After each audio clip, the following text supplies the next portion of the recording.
Swayam Prabha. Digital India. Educated India.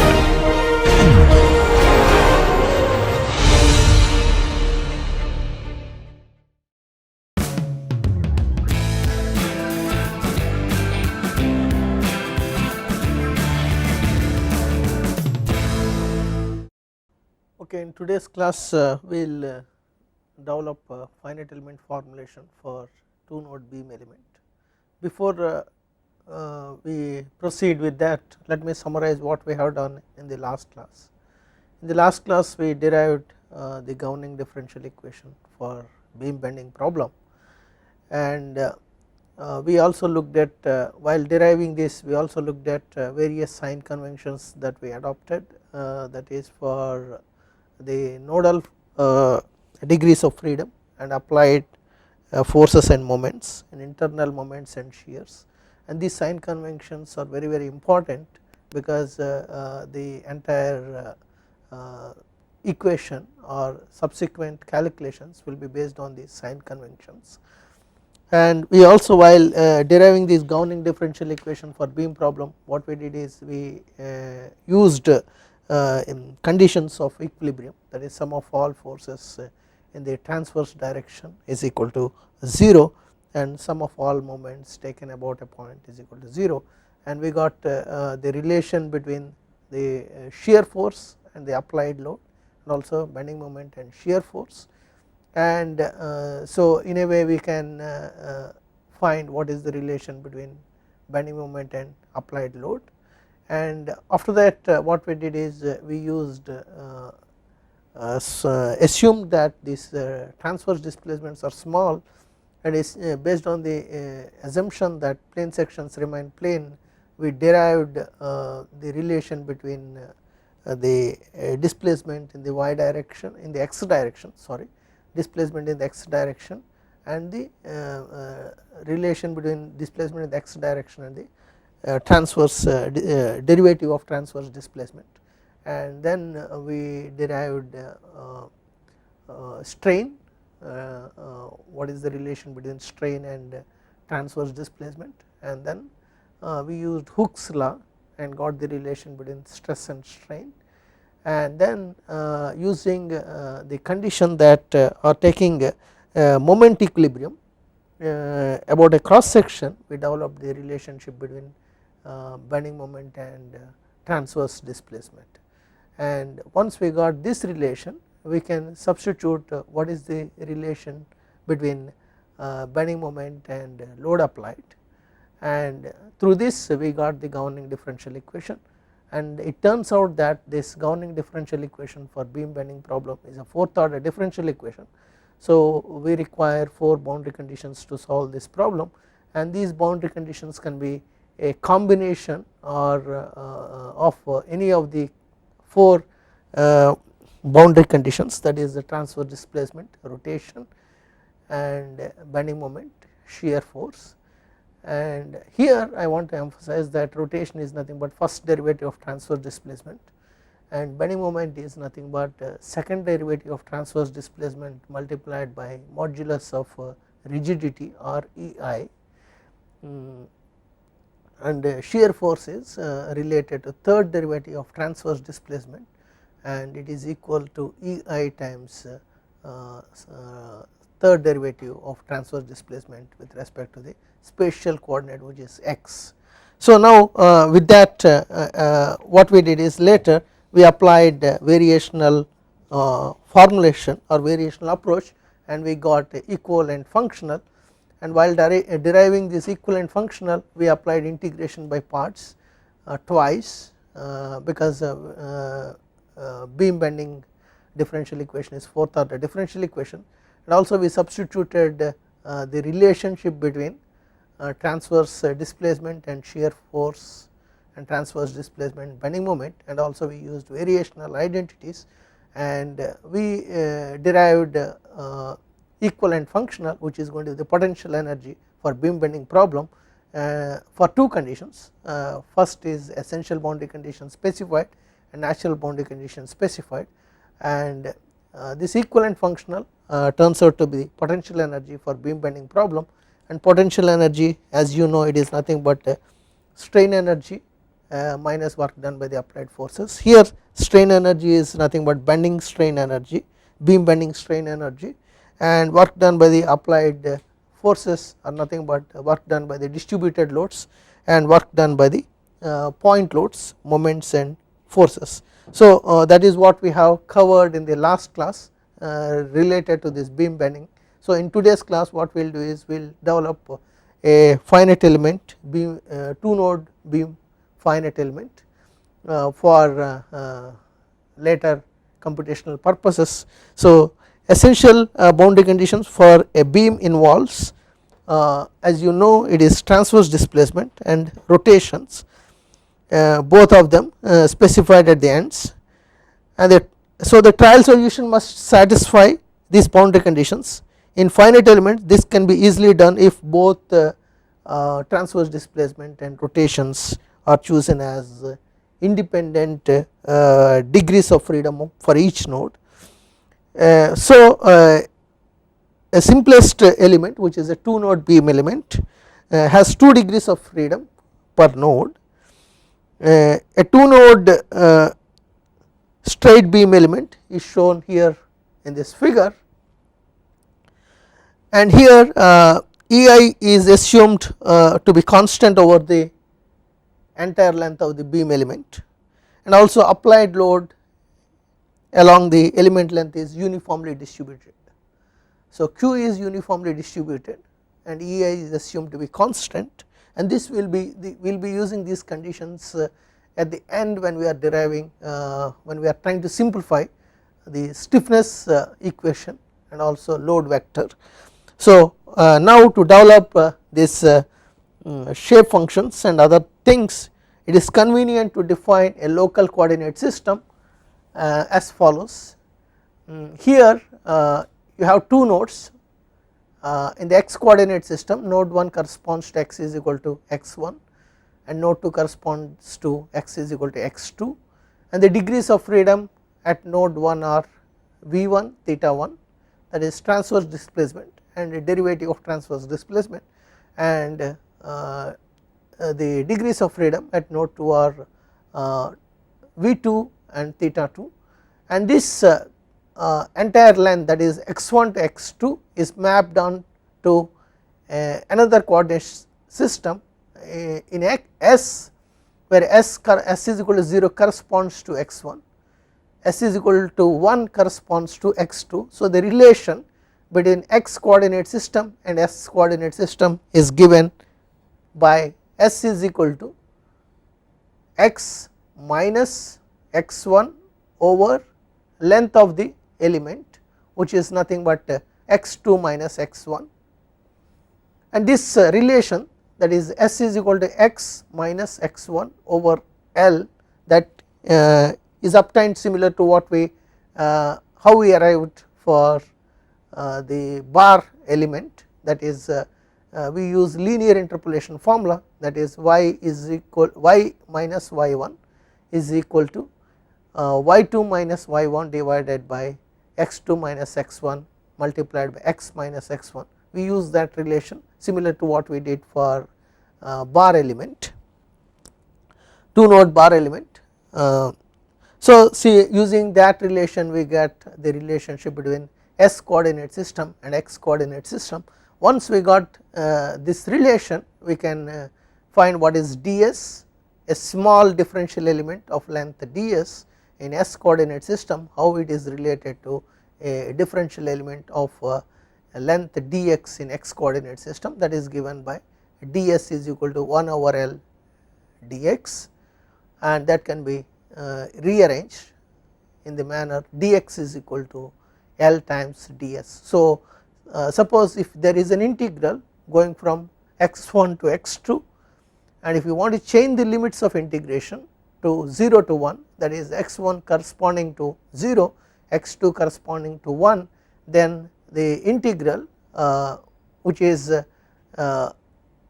which we need to integrate with respect to x, that is dx term in that integral we can replace with L times ds when we change the limits of integration from x1 x2 to 0 to 1. Okay, so in terms of S, element goes from 0 to 1, that is what I just explained. And since here at each node you have 2 degrees of freedom and total 4 degrees of freedom are there. So we need to choose a cubic polynomial, and a cubic polynomial is an appropriate trial solution. If you recall, for when we are deriving bar element with 2 nodes and with 1 degree of freedom at each node, what we did is, since we have 2 degrees of freedom total for 2 node bar element, what we did is we started out with a linear trial solution. So depending on the number of degrees of freedom, if you have n number of degrees of freedom, it is better to start out with a trial solution having n minus 1 order or degree. So that is what is done here. Since there are 4 degrees of freedom, we are starting with a cubic polynomial for trial solution. As we did for bar element, we start out with this kind of polynomial. V is equal to a naught plus a1 s plus a2 s square plus a3 s cube. So now our job is to find a naught, a1, a2 and a3, and back substitute these a naught, a1, a2, a3 into this equation and group the terms containing the coefficient v1 theta 1, v2 theta 2, and whatever is left in the brackets, that turns out to be the shape functions or interpolating functions for this beam element. And while deriving these beam element shape functions, we are using both transverse displacement and rotation, and these kind of shape functions are called Hermite shape functions. So now let us start. And what is it? Theta? Theta is nothing but derivative of transverse displacement with respect to x. So using chain rule, dv by dx can be written as dv ds, ds dx, and we just learned that the relation between dx and ds is dx is equal to L times ds. So we know what is the ds over dx, which is going to be 1 over L, and v is already given in terms of s. So one can easily take derivative of v with respect to s. So dv over dx can be obtained.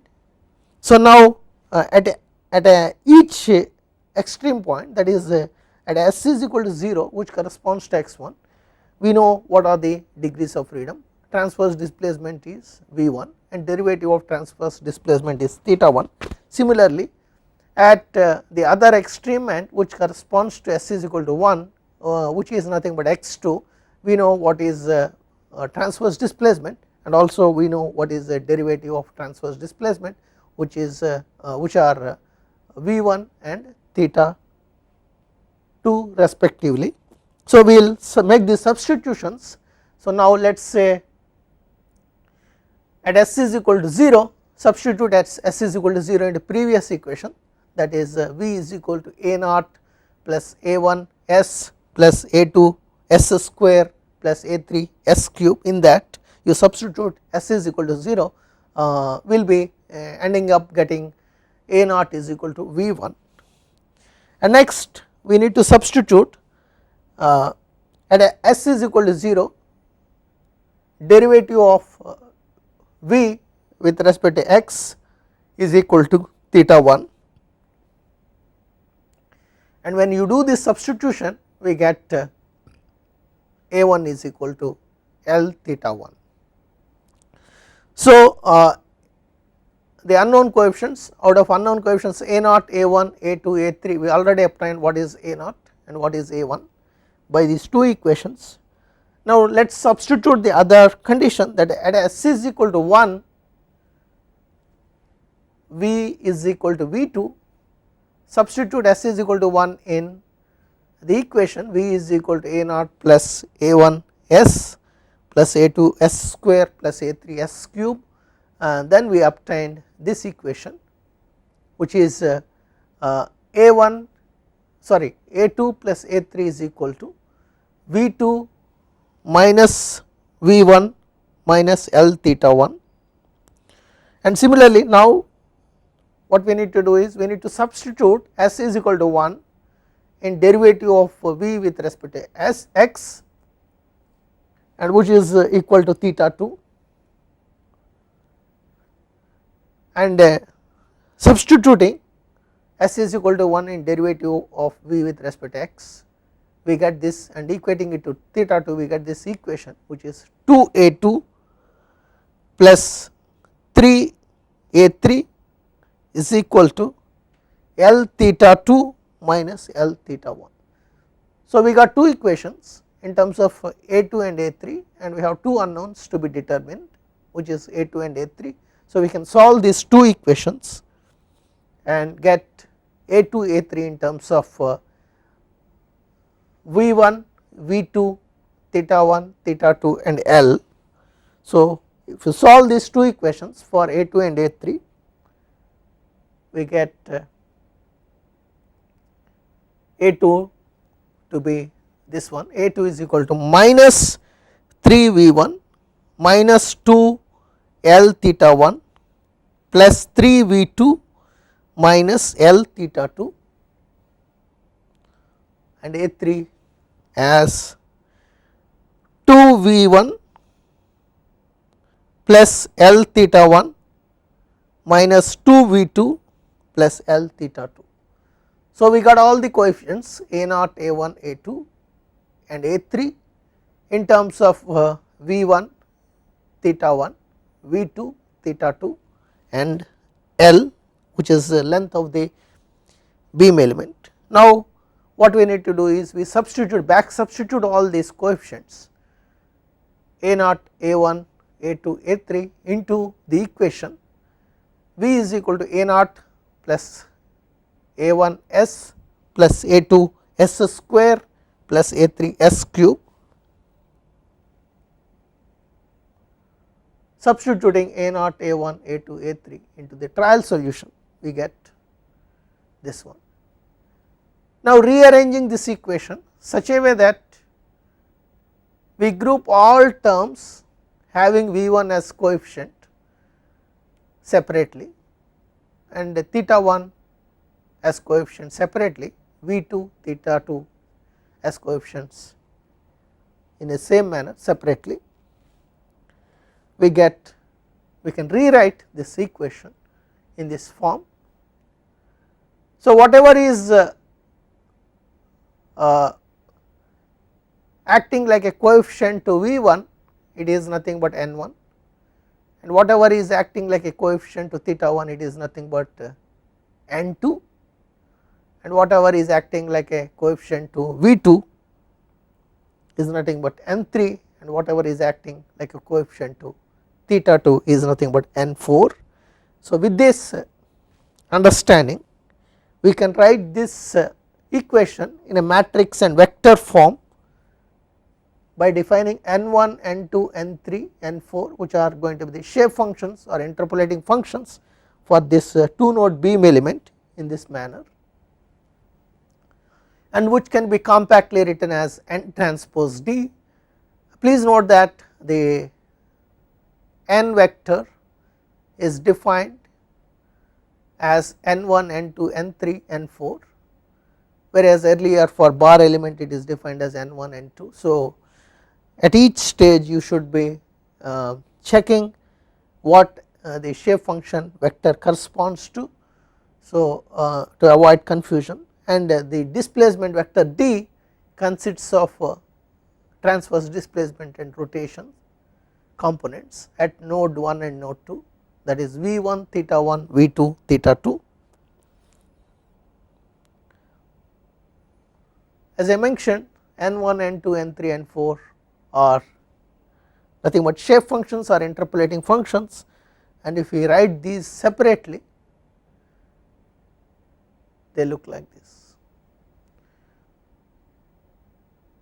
and it can be easily checked that n1 is equal to 1 at s is equal to 0 and n3 is equal to 1 at s is equal to 1.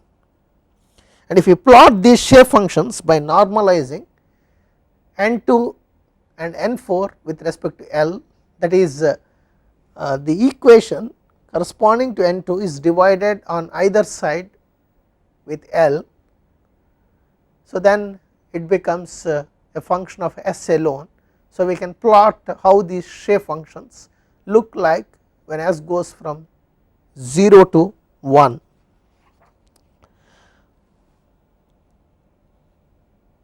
So this plot shows how shape functions vary with respect to S, that is S going from 0 to 1. You can easily observe that n1 is equal to 1 at S is equal to 0, n3 is equal to 1 at S is equal to 1, and n2 and 4 are normalized with respect to L.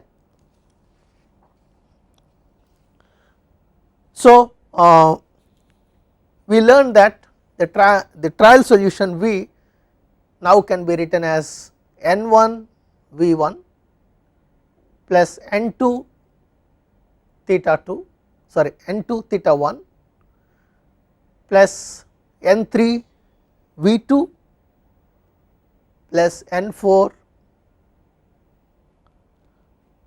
theta 2. So now we are ready to find the derivatives of trial solution which are subsequently required for deriving the element equations. What is derivative of V with respect to transverse displacement with respect to x? Using chain rule we can write like this: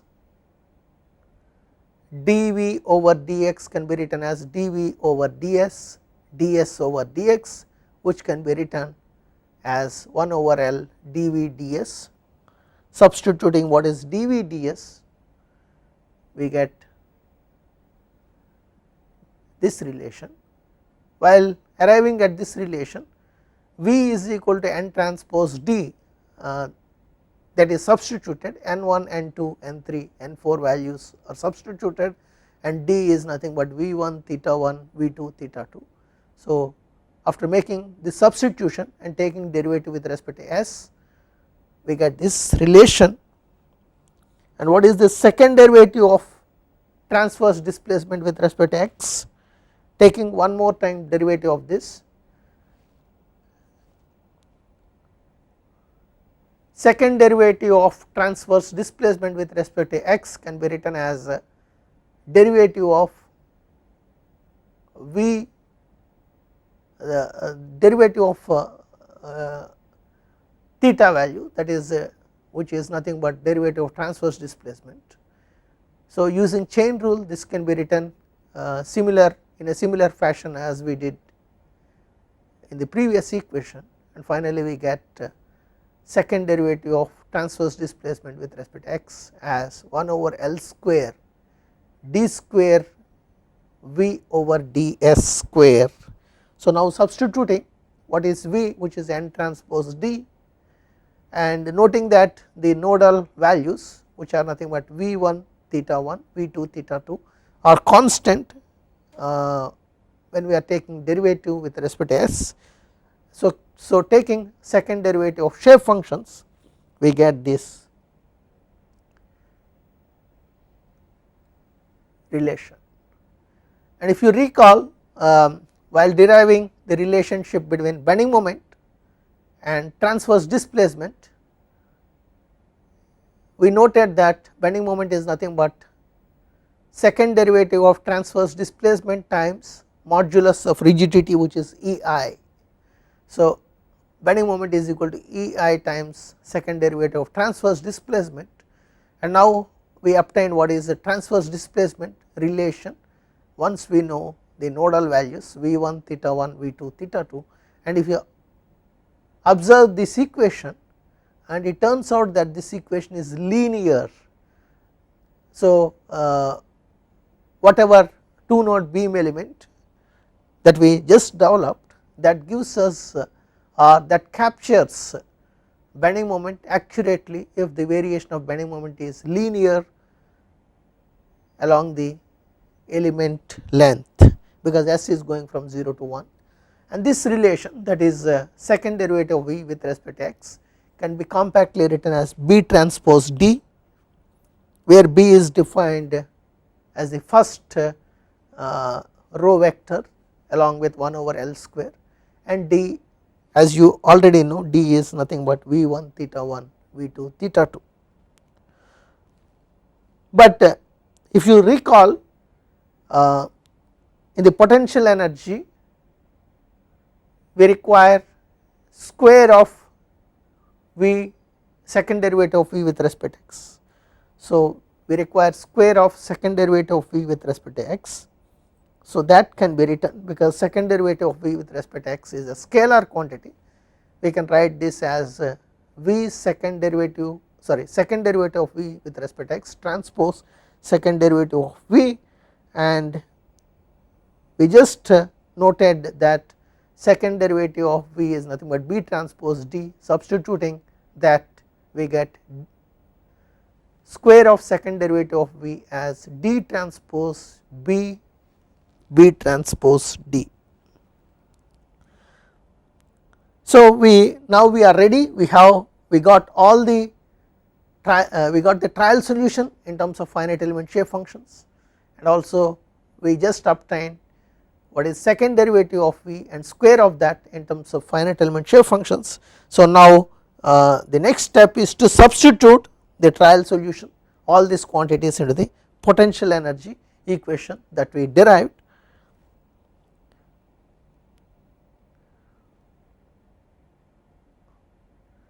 And we learned that potential energy is nothing but strain energy minus work done by the applied forces, and the strain energy here corresponds to beam bending strain energy, and which is we already derived this, it is nothing but this u is equal to half integral x1 to x2 ei times second derivative of V with respect to x square times dx.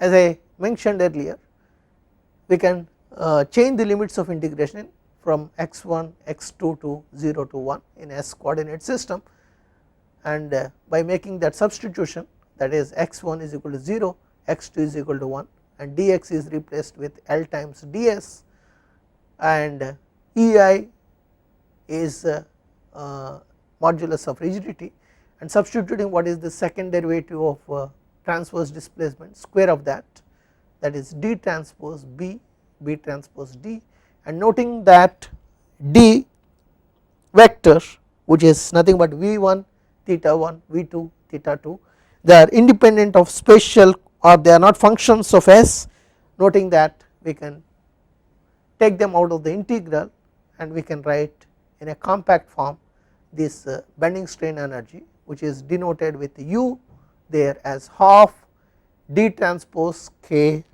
D, and now K is defined as integral 0 to 1 ei B B transpose L ds, and is known as beam element stiffness matrix, and this is a general equation, and even if modulus of rigidity is not constant, this equation can be used and integrated, and we will get the stiffness matrix. Now work done by the distributed load,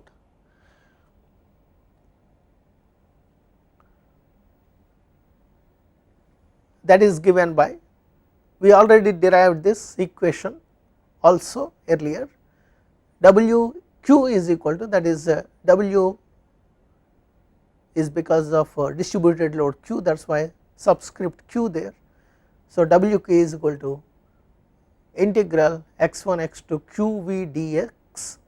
So changing the limits of integration, x1 is replaced with 0 and x2 is replaced with 1, dx is replaced with LDS, and V is substituted, V value in terms of shape functions n transpose D, and noting that D is independent of S it is taken out of the integral, and the entire thing WQ is compactly written as d transpose RQ, where RQ is defined as integral 0 to 1 Q n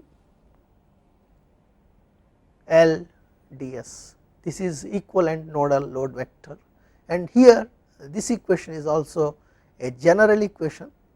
Even if Q, the distributed load, even if it is function of x or function of spatial coordinate, that can be included inside the integral and integrated, which gives equivalent nodal vector. So, the previous equation and this equation are general equations which are applicable even if E, I and Q are functions of spatial coordinate.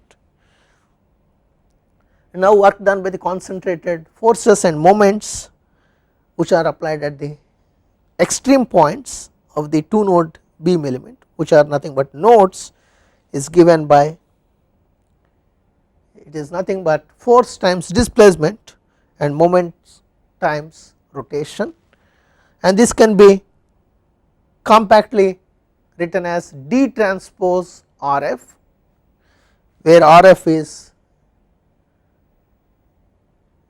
just compresses of all the forces and moments. F1 M1, F2 M2 is a vector of applied nodal forces.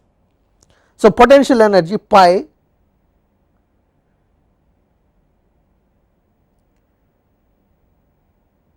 can be written by substituting U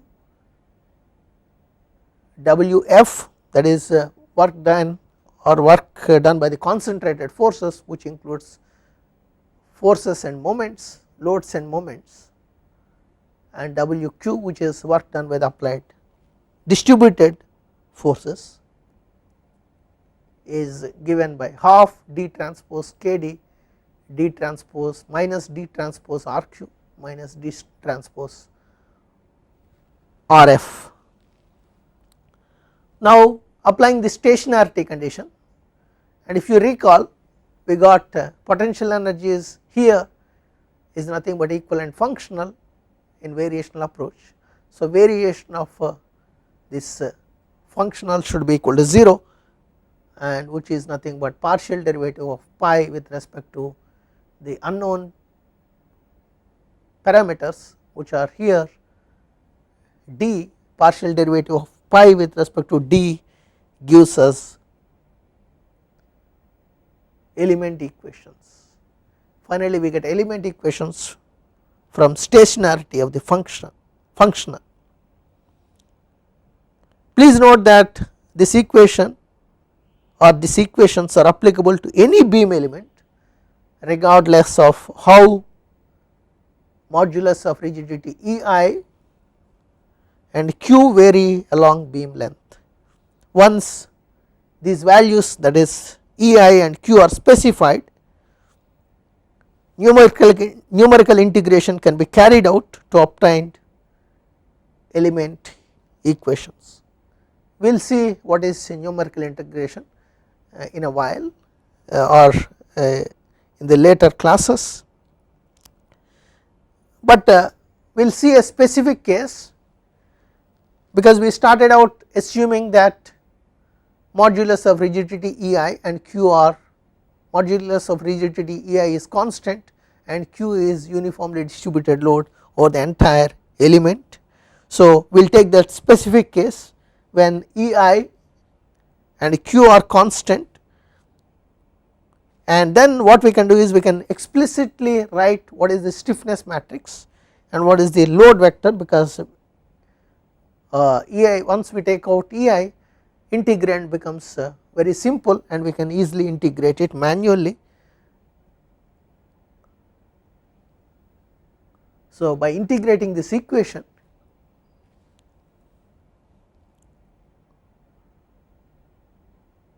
we get this, or multiplying those two vectors we get this, and now integrating all the components we get this one. If you recall from your matrix analysis of structures course which you must have taken, and this is the kind of stiffness matrix that you arrive even using matrix and any of the matrix methods, and the same thing we obtained using starting with a finite element beam formulation, and also starting with variational approach we derived the potential energy equation, and then we substituted transverse displacement derivative of transverse displacement in terms of finite element shape functions, and finally after simplifying we arrived at this one. And this is a symmetry, the stiffness matrix is a symmetric matrix, and all the diagonal terms are always positive. So here only upper triangular part is shown and lower triangular part is nothing but reflection of that, and we can also simplify RQ, assuming now to be Q to be constant, you can take that out of the integral Q and integrate the rest of the terms, we get this, and RF is already, there is no need of integration for RF because RF is already given as, or RF is already obtained as F1 M1 F2 M2. So the finite element equations for a prismatic beam element that is constant, having constant modulus of rigidity or EI with uniformly distributed load on the span and concentrated forces and moments applied at the nodes is given by this one, KD equal to RQ plus RF, or if we expand or if you substitute what is K, what is D, RQ, RF, this is how it looks. And now let us look at we obtain what is RQ, which is QL over 2 QL square over 12 QL over 2 minus QL square over 12, and what is the physical interpretation of this load vector or equivalent nodal loads. And please note that this is a sign convention that we are using for nodal degrees of freedom and applied forces and moments.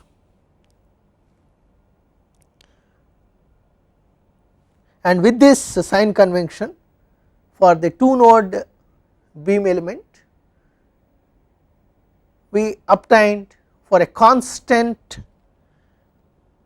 value of Q, that is uniformly distributed load, we obtained load vector to be this one, or the equivalent nodal loads at nodal loads here includes loads and moments at node 1 as QL over 2 and moment as QL square over 12 and QL over 2 minus QL square over 12.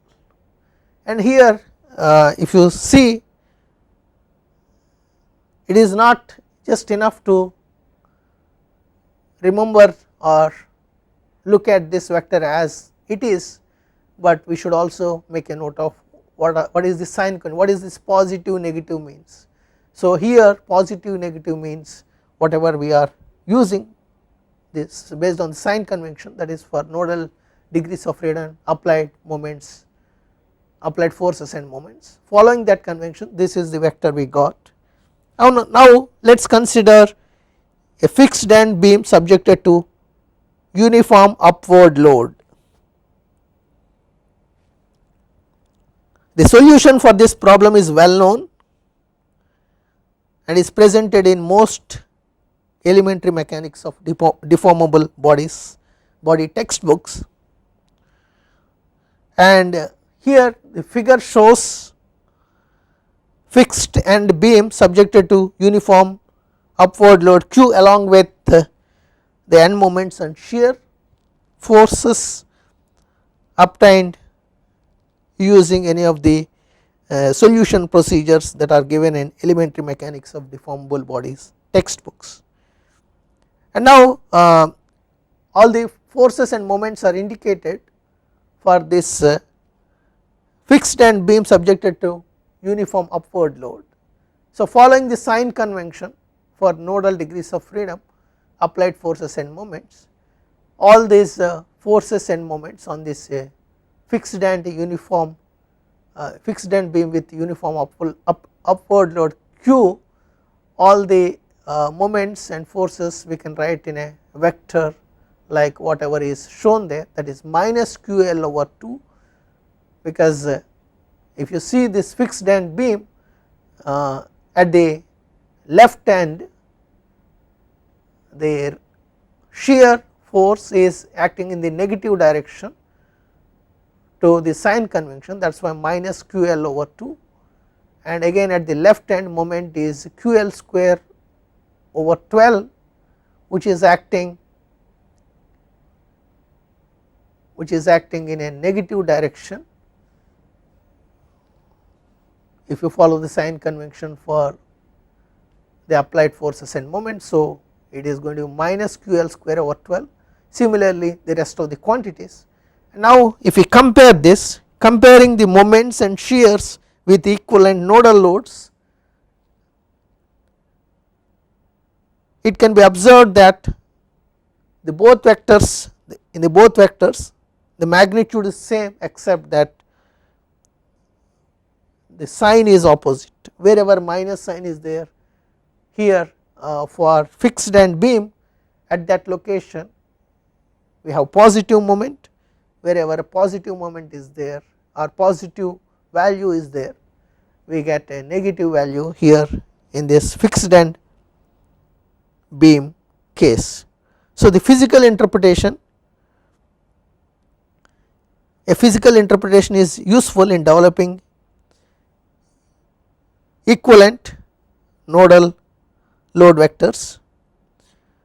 So what is the physical interpretation? Physical interpretation is the finite element equivalent nodal loads are simply fixed end forces with sign reversed.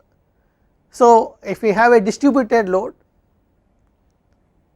instead of finding equivalent nodal vector, instead of finding equivalent nodal loads using finite element shape function substitution and doing all the integration and all that kind of stuff, if we know directly for that corresponding span, if you know this fixed end moments and shear, we can put them in a vector form and we can reverse this sign, that gives us the equivalent nodal loads for finite element calculations. So this physical interpretation is useful in developing equivalent nodal load vectors for more complicated distributed load patterns. Formulas for fixed end forces are available in already existing handbooks. Using these formulas, the equivalent load vectors can be written directly without going through the integration. Not only that, this physical interpretation will be using this when we are actually look at a method called superposition method in the later part of the lectures. So now this is about physical interpretation of equivalent nodal loads. So in summary, finite element equivalent nodal loads are simply fixed end forces with sign reversed. And now once we calculate for the nodal values, that is V1 theta 1, V2 theta 2, or what we do is usually to analyze any beam problem, the element equations are written and then assembled in the usual manner depending on the element connectivity, whatever element equations we derived, that using those equations you have to assemble for each of the element depending on how many number of elements are there, and then assemble these element equations to get the global equation system using element connectivity. The solution of global equation gives nodal displacements and rotations. So we get V1 theta 1 V2 theta 2 for each of the element. After solving for these nodal unknowns, element quantities such as bending moment and shear forces in each of the elements can be computed from shape functions. How we do that? Displacement, once we get V1 theta 1 V2 theta 2, we go back into the relation V is equal to n transpose d, where n is nothing but n1 n2 n3 n4. So into that we substitute V1 theta 1 V2 theta 2, then we get displacement at any point in the element where s goes from 0 to 1. So s is equal to 0 corresponds to one extreme point of the element, s is equal to 1 corresponds to the other extreme point of the element. So we can sweep over the entire element length and get displacement at any point in the element using this equation. Similarly, bending moment at any point in the element, once we calculate V1 theta 1 V2 theta 2, we can use this relation, that is bending moment is nothing but EI times second derivative of V with respect to x. Please note that second derivative of V with respect to x is nothing but B transpose D. So we get bending moment at any point in the element by using this relation, by sweeping from s is equal to 1 to s is equal to 0 to s is equal to 1. So if you just see this equation, and this is it is linear in S. So as I mentioned earlier, the 2 node beam element that we developed, that gives us accurate prediction of bending moment if the bending moment in that particular beam problem is linear with respect to the spatial coordinate. And now what about shear force? Taking one more time derivative of this, we get shear force at any point in the element is given by this. So once we know V1 theta 1 V2 theta 2, we can substitute into this equation and sweep from s is equal to 0 to s is equal to 1 to get the shear force value at any point in the element. So if you look at these two equations for bending moment and shear force, bending moment is linear and shear force is constant. If you see this equation, you can notice that shear force is constant, and from mechanics of deformable bodies we know that exact solution for a uniform beam subjected to concentrated loading involves constant shear and linear bending moment. So if you have a uniform beam, that is where EI is constant and it is subjected to concentrated load, we know that shear force is constant, bending moment is linear. So the 2 node element that we just developed gives exact solution when it is used to analyze prismatic beams, that is EI is constant and subjected to concentrated loads. What about if the beam is not prismatic, that is non-uniform beams? This particular element may not give exact solution. So in that case we have to use more number of elements per span for better accuracy. And also not only that, if we have distributed loads, we need to the solution may not be accurate and we may need to use some special technique, what is called superposition technique. Using superposition, exact solution can also be obtained for uniform beams subjected to distributed loading. Therefore analysis of continuous beams in which cross sectional properties do not change in span, requires nodes only at the supports and under concentrated loads. So, wherever concentrated load is there, better we have a node at that point. So, whatever beam element that we looked at, it is applicable for prismatic beam subjected to concentrated loads, and if the beam is non-uniform and if we have distributed load, we may have to use more number of elements, that is one option. And for the case of distributed loads, the other option is we can go for superposition method, which we will be looking at in the later part of the lecture. And in the next class we will look at a beam problem, a continuous beam problem,